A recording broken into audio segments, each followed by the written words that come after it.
আমি একটি মনে হয় একটি পরীক্ষাতে পাস করতে পারবো না গো, এরকম মনে হচ্ছে।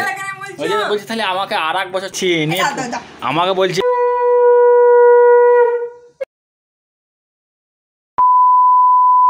কোথায় নিয়ে যাবো তোমাকে। কি করিস এটা? ও ছেড়ে দিনছে,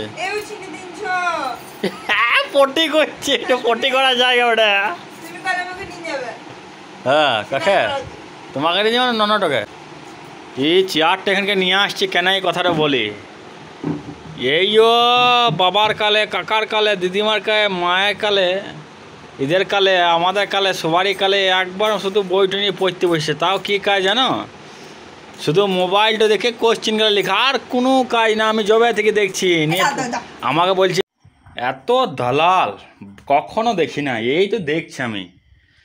এই দেখো পড়াও তো হবে না, তার থেকে যদি 2-3টি ছাগল কিনে দিতাম তাও ভালো হইতো। তাহলে ছাগলের যা দাম না, 4-5 হাজার টাকা করে দাম। না তোমার মা ছাগল রেখেছে বলছি গো, হ্যাঁ এই বলছি এর মা ছাগল রেখেছে নিয়ে সেদিন কথা হয়েছিল কালকে। বলছে পড়াশোনা তো হচ্ছে না, মানে আমরা সিগারেট কথা, ওইটা সিগারেট কথা। তো বলছি পড়াশোনা হচ্ছে না, ছাগল রেখেছি, ওই দুটো ছাগল এসে চড়াবে, কি করবে তাছাড়া। ওই একটি পরীক্ষাতে আমাকে বলেছে নকুম, বলছে আমি একটি মনে হয় একটি পরীক্ষাতে পাস করতে পারবো না গো, এরকম মনে হচ্ছে। ওই জন্য বলছি তাহলে আমাকে আর এক বছর চান্স দিও কিন্তু পড়ার জন্য।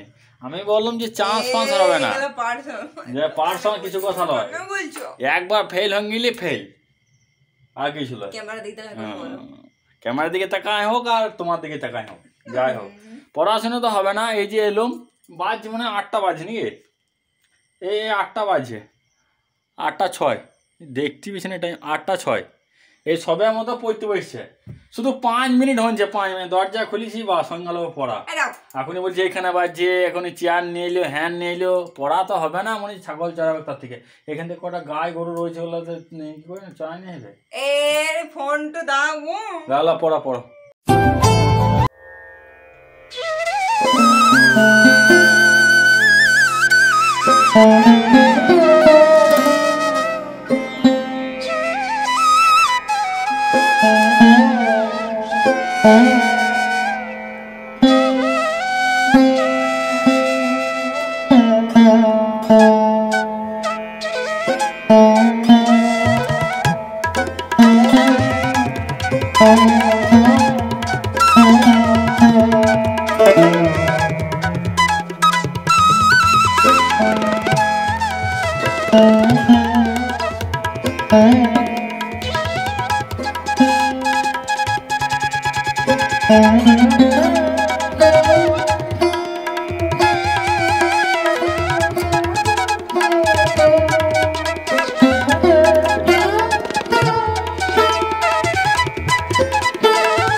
পুষ্প আনতে গেছিলো, তখন দুবরি ঘাসটা আনতে বলতে আমি ভুলে গেছিলাম। পরে আমি সেটাকে এনে দিয়ে দিয়েছি। আর দেখো এখানে সাদা মিষ্টিও এনে দিয়েছে তোমার দাদাভাই, তো ওইগুলো দিয়ে দিলাম দুটো। আর দিয়েছি কলা, শশা, তোমাদেরকে তো দেখালামই। আর এখানে দিয়েছি হচ্ছে আতপ আর নকুল দানা দিয়েছি, ব্যাস এইটুকুই আমি দিয়েছি। আর দিয়েছি 1 গ্লাস জল, যেটার মধ্যে আমি তুলসী পাতা দিয়ে দিয়েছি। এটা আমার মা বলেছিল তুলসী পাতাটা দিতে, আমার জানা নেই। আর সব থেকে প্রিয় খাবার মিছরি জল, সেটাও আমি লোকনাথ বাবাকে দিয়ে দিলাম। আমার পুজো করা কমপ্লিট হয়ে গেছে, খেতে দেওয়া কমপ্লিট হয়ে গেছে। এবার আমি ধূপ সন্ধ্যাটা দেখিয়ে দিই। কিছু কথা ছুটে যায়, কিছু থাকে না বলা।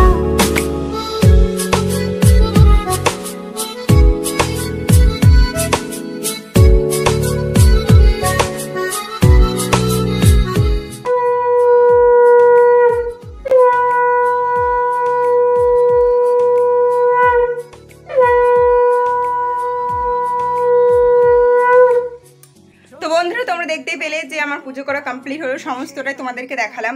বাড়িতে তো হয়েছে, আমি ঘরে যতটুকু পারলাম, মানে এইখানে যতটুকু পারলাম করলাম, ঠিক আছে। অতটা নিয়ম হয়তো পালন করতে পারিনি, আর অত কিছু সামগ্রীও আমি পাইনি হাতের কাছে, যতটুকু পেয়েছি চেষ্টা করেছি। তো ভগবানকে পুজো দেওয়া হয়ে যাবার পরে এবার নিজের পেট পুজোটা করা যাক, কারণ সকাল থেকে আমি শুধু ডাবের জল খেয়েছি, ব্যাস, আর কিছু খাইনি। তো এবার আমি ড্রেসটা চেঞ্জ করে খেতে বসবো। এখন 12টা বাজতে যায়, এখন আমি খাবার খাবো। আজকে সারা দিনটা নিরামিষ খাওয়া দাওয়া করতে হবে। তো সকালে আমি পরোটা বানিয়ে নিয়েছিলাম, তোমার দাদাভাই খেয়ে ডিউটি চলে গেছে, আর আমি তো এখন খাবো, কারণ পুজো করা কমপ্লিট হয়েছে। ওই জন্য একটা মিষ্টি নিয়েছে, চা নিয়েছি। চাটা অবশ্য খাবো কিনা আমার জানা নেই। তারপর তোমার দাদাভাই এসে মাঠটা পরিচর্যা করছিল, মাঠটা অনেকটাই নোংরা হয়েছিল, তো সেই জন্য পরিচর্যা করছে। আগের দিন দেখো এই ঢ্যাঁড়স গাছগুলোর মাঝে থেকে ঘাসগুলো উঠিয়ে দিয়েছে, অনেক আবর্জনা ছিল বন্ধুরা। কিন্তু তোমার দাদাভাই পরিচর্যা করার পর এত সুন্দর লাগছে যে তোমাদেরকে না দেখিয়ে আর পারলাম না। এবার হচ্ছে তোমার ভাই অন্য সাইডটা পরিষ্কার করছে আজকে। তবু না বলায়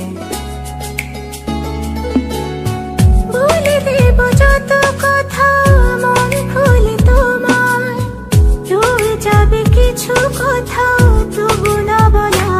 কিছু কথা ছুটে চায়, কিছু থাকে না বলা। এটা কিন্তু দুপুরে খাওয়া দাওয়ার পর বিকেলবেলা যখন আমরা বসেছিলাম সেটার ভিডিও। আজকে আমি করেছিলাম নিরামিষ খিচুড়ি আর টক করেছিলাম, আর অন্য কিছু কিন্তু করিনি। ওইটাই খাওয়া দাওয়া করে আমরা বিকেলবেলায় ঘুম থেকে উঠে কাজে লেগে পড়েছি। আমার কাজ হচ্ছে ক্যামেরা করা, তোমার দাদাভাই তো কাজ করছে, তোমরা দেখতে পাচ্ছ। দেখো পরিষ্কার করে নিয়েছি, এবার মাটিগুলোকে একটু উঁচু উঁচু করে দিচ্ছে যাতে দেখতে ভালো লাগে। ও কাজ করছে আর আমি ক্যামেরা করছি। কাজ করতে করতেও ঘেমে গিয়েছে, কারণ এখানেও গরম অত্যধিক ছিল।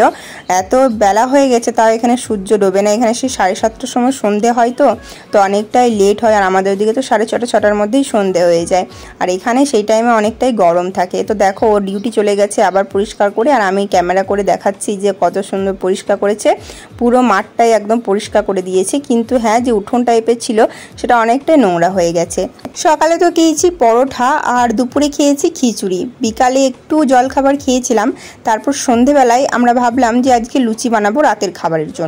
তো সেই জন্য লুচি বেলছিলাম আমি। তোমার দাদাভাই এসে বললো যে আর ছেড়ে দাও, আমি বেলছি, তুমি ক্যামেরাটা করতে থাকো।